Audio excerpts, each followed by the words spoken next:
റാണി, ഞാനൊരു കാര്യം പറഞ്ഞ നീ എന്നെ വെറുക്കുവോ? എന്ത് രാജേട്ടനെയോ? ഒരിക്കലുമില്ല. പറയൂ. എനിക്കൊരിക്കലും ഒരു സ്ത്രീയെ തൃപ്തിപ്പെടുത്താനാവില്ല.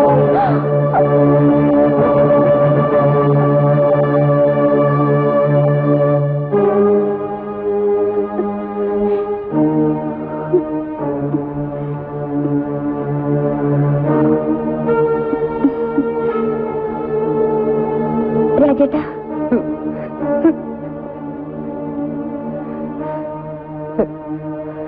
രാജേട്ടാ, എനിക്ക് വേണ്ടത് ഒരു കൊച്ചു കുടുംബം, എന്നെ സ്നേഹിക്കുന്നൊരു ഭർത്താവ്. അത്രയും മതി. അതെനിക്ക് കിട്ടി. രാജേട്ടൻ ഉറങ്ങിക്കൊള്ളൂ.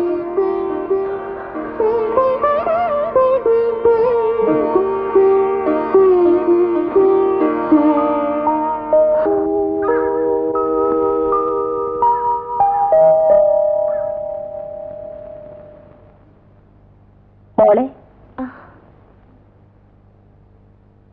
ഇരിക്കേ.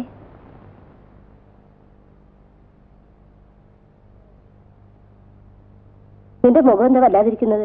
ഏയ്, ഒന്നുമില്ല. നിങ്ങൾ തമ്മിൽ എന്തെങ്കിലും സ്വരച്ചേർച്ച? രാജേട്ടനുമായിട്ടോ? ഏയ്, ഒരു ഭർത്താവെന്ന നിലയിൽ രാജേട്ടനിൽ നിന്നും വേണ്ടതെല്ലാം എനിക്ക് കിട്ടുന്നുണ്ട്. എല്ലാം? നീ കള്ളം പറയുകയാണെന്ന് എനിക്കറിയാം മോളെ. അമ്മ എന്താണ് ഇങ്ങനെ പറയുന്നത്? വൈദ്യര് പറഞ്ഞതുകൊണ്ട്. അപ്പോ എല്ലാം അറിഞ്ഞുകൊണ്ടാണ് അമ്മ ഞങ്ങളുടെ വിവാഹം? അതേ മോളെ, നിങ്ങൾ തമ്മിൽ സ്നേഹമാണെന്ന് അറിഞ്ഞപ്പോ എല്ലാ അമ്മമാരും ആഗ്രഹിക്കുന്നത് പോലെ എന്റെ മകനും ഒരു വിവാഹ ജീവിതം ഞാൻ ആഗ്രഹിച്ചു പോയി. ചെയ്തത് തെറ്റാണെന്ന് എനിക്കറിയാം. മോൾക്ക് എന്ത് തീരുമാനം വേണമെങ്കിലും എടുക്കാം.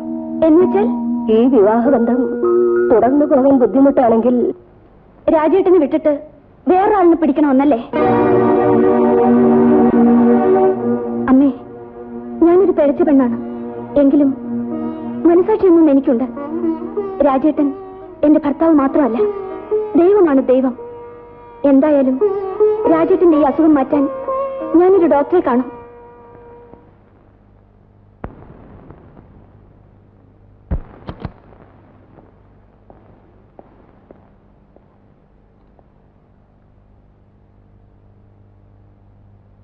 വിഷമിക്കാനൊന്നുമില്ല. ഒരു മൈനർ ഓപ്പറേഷൻ കൊണ്ട് എല്ലാം നേരെയാവും. വേണമെങ്കിൽ ഉടനെ നടത്താം. വേണം. കഴിയുന്നത് പെട്ടെന്ന് നടത്തണം. മോളെന്ത് പറയുന്നു?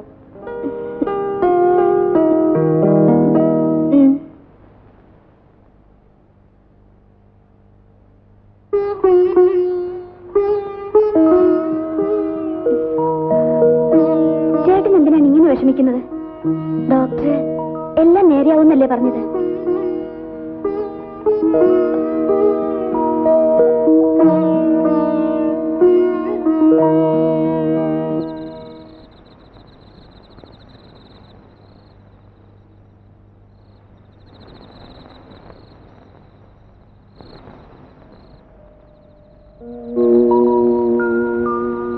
ചേട്ടന് ഇനിയും വിശ്വാസമായില്ലേ? ഒക്കെ ശരിയാവും. ചേട്ടൻ സന്തോഷമായിട്ടിരിക്കെ.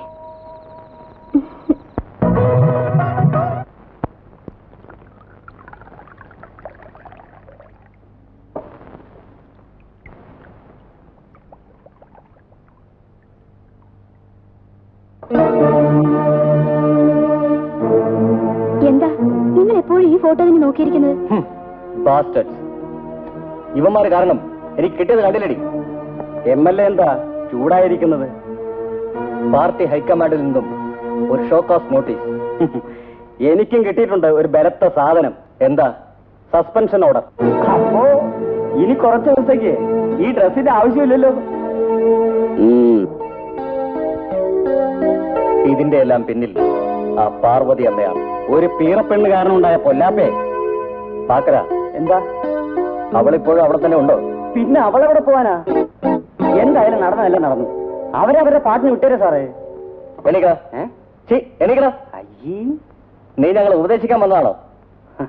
അയ്യോ അല്ല, ഞാൻ കാര്യം പറഞ്ഞതന്നേ ഉള്ളൂ. പാക്കരം പോയേക്കാം. ഇവനാരാ? സാർ എന്താ ലീഡർക്ക് സാറിനെ ഒന്ന് കാണണമെന്ന്.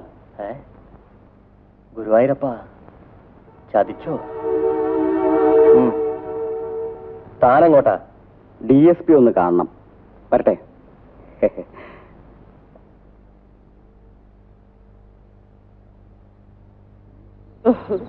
അമ്മേ, ഈ പത്രം കണ്ടില്ലേ? കണ്ടുപോലെ ഇനിയും ഞാൻ അവരോട് പകരം വീട്ടു. ഒരുത്തന്നെ തൊപ്പി കാണില്ല, ഒരുത്തന്നെ കസേര കാണില്ല. അല്ല, അമ്മ ആശുപത്രി പോയില്ലേ? പോയി. രാജൻ എങ്ങനെയുണ്ട്? അവന് സുഖം തന്നെ. ആ പിന്നെ ചന്ദ്ര, ചാരുവിന്റെ വിവാഹമൊക്കെ കഴിഞ്ഞല്ലോ. നീ അന്ന് ഏതൊരു പെണ്ണിന്റെ കാര്യം പറഞ്ഞില്ലേ, ആ കാര്യം എന്തായി? എന്റെ കാര്യം വിടമ്മേ, രാജുവിന്റെ വിവാഹം കഴിഞ്ഞില്ലേ, അത് മതി. അവന്റെ വിവാഹം കഴിഞ്ഞതുകൊണ്ട് നിന്റെ വിവാഹം കഴിഞ്ഞതുപോലെ ആയോ? രാജുവിന്റെ കല്യാണത്തെ അന്ന് ഞാൻ എതിർത്തത് അവന്റെ ആരോഗ്യസ്ഥിതി ഓർത്തിട്ടാണ്.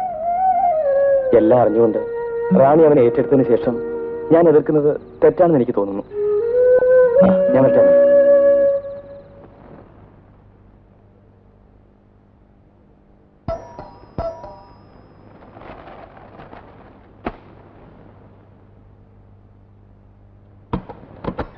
നേതാവേ, എന്നോട് ക്ഷമിക്കണം. ഞാൻ ചെയ്തത് തെറ്റ് തന്നെയാണ്. എന്നാലും എഴുന്നേക്കണോ? അയ്യോ, ക്ഷമിച്ചെന്ന് പറയാതെ ഞാൻ ഈ കാല് വിടില്ല. എഴുന്നേക്കായി. ഈ കാലിന്റെ ദൈവമാണ്, ഞാൻ വിടില്ല. ഈശ്വരനാണ് സത്യം. ഇനി മേലാൽ ഞാൻ പെണ്ണുങ്ങളുടെ മുഖത്ത് നോക്കുപോലും ചെയ്യില്ല. ഞാൻ ചെയ്തത് തെറ്റാണെന്ന് എനിക്കറിയാം. ആര് പറഞ്ഞു തെറ്റാണെന്ന്? എനിക്ക് നിന്നോടുള്ള ദേഷ്യം അതല്ലടാ. പിന്നെ നിന്റെ ഭാര്യയെ ആ ഡിസ്ട്രിക്ട് പ്രസിഡന്റ് ചാക്കോയ്ക്ക് കൊടുത്തു. ഒരു പ്രാവശ്യമെങ്കിലും സ്റ്റേറ്റ് പ്രസിഡന്റ് ഈ കുഞ്ചാക്കോയ്ക്ക് കൊടുത്താൽ എന്താ? അയ്യോ സാറേ, ഇതാണോ കാര്യം? അവളെക്കാളും സുന്ദരിയായ ഒരു പെണ്ണിനെ ഇപ്പൊ ഏർപ്പാടാക്കി തരാം. ഞാൻ പറട്ടെ sir? No, I don't want to listen to anything. Sir, ഒരു പ്രാവശ്യം. നോ, നിങ്ങളെപ്പോലെയുള്ള ഉദ്യോഗസ്ഥന്മാരാണ് ഈ ഡിപ്പാർട്ട്മെന്റിന്റെ ശാപം. അഭിമാനമുള്ള ഒരു മേലുദ്യോഗസ്ഥനും ഈ വാർത്ത ക്ഷമിക്കാൻ പറ്റില്ല. ഭാര്യയായിരുന്ന സ്ത്രീയെ അനാഥരാക്കാൻ കൂട്ടുന്നു. ഇന്ന് അവളുടെ ജീവിതം വഴിമുട്ടിക്കാൻ ഇറങ്ങിയിരിക്കുന്നു. അതിനുവേണ്ട എല്ലാ തെളിവുകളും എനിക്ക് കിട്ടിയിട്ടുണ്ട്. Sir, no, I will recommend for your dismissal from the department. You can go.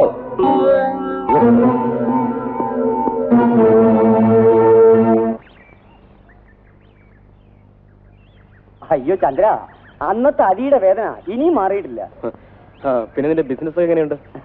ഓ, പാർവതിയമ്മ തൊഴിൽ നിർത്തിയോണ്ട് പഴയതുപോലെ പണം കിട്ടുന്നില്ല. ഞാൻ പോട്ടെ. ആ പിന്നെ ഞാൻ പറഞ്ഞ കാര്യം പാർവതിയമ്മയോടും റാണിയോടും സൂക്ഷിച്ചോളം പറയണം. ശരി.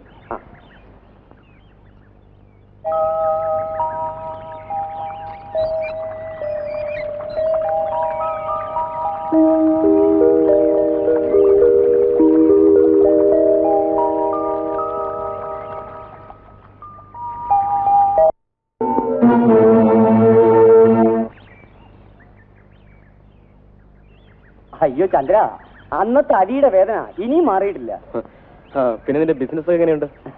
ഓ, പാർവതിയമ്മ തൊഴിൽ നിർത്തിയോണ്ട് പഴയതുപോലെ പണം കിട്ടുന്നില്ല.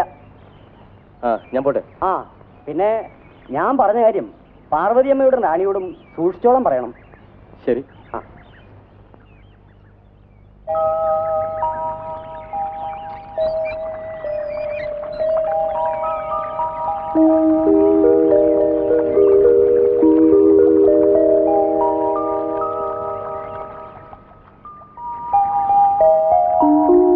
ആരുമില്ല ഇവിടെ? ഇല്ല. അമ്മയൊക്കെ അവിടെ പോയി? അമ്മ ആസ്പത്രി പോയിരിക്കുക, ഇപ്പൊ വരും. അല്ല, വീട്ടിലേക്ക് വരുന്ന ഒരാളോട് ഇരിക്കാൻ പറയാനുള്ള സാമാന്യ മര്യാദ പോലും കാണിക്കില്ലാതെ പോയല്ലോ. ഇരിക്കാനല്ലേ ചേരിട്ടിരിക്കുന്നേ, ഇരുന്നൂടെ?